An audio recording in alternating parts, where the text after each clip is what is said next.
Each end of the bamboo had been carefully drilled. All it took was aligning the holes and inserting a vertical post, and everything locked in place as snugly as a lunchbox lid. Each corner of the square pier frame needed a vertical post for stability, like the 4 sturdy legs of a table planted firmly in the river. To drive the posts deeper into the riverbed, the petite girl hauled out a massive wooden mallet, hammering down with solid, echoing thuds to make sure each post stood as steady as a statue. The pier's structure was cleverly designed.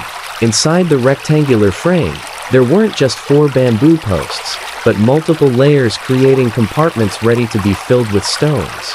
Between each bamboo layer, she cleverly added smaller stalks to raise the frame and leave gaps for water to flow through, reducing the risk of the structure shifting. Building the pier was like stacking blocks. Lay down a few bamboo layers, fill the gaps with river stones, and then build upward again.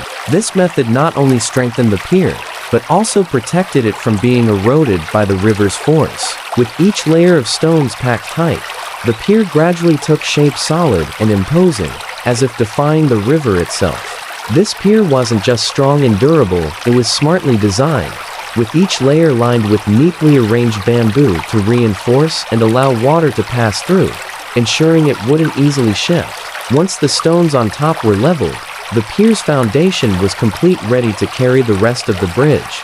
The petite girl didn't stop. Knowing that each pier was the foundation of the bridge's strength, she decided to build the one on the opposite bank right away, using her freshly gained experience to speed up the process. With the experience from building the first pier, she was now more confident and efficient.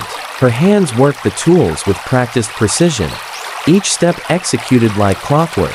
Though the work remained heavy, her speed and efficiency had noticeably improved, and the pier's construction progressed steadily. After relentless effort and meticulous work, the second pier was fully packed with stones and reached the required height. Now, the 2 piers stood proudly by the riverbank, solid as rock, ready to support the bridge. The next step was to build the bridge body and lay the deck. The river's water level had risen noticeably compared to a few days ago, but the petite girl was determined to finish the bridge today and even pave a stone path leading to the other side.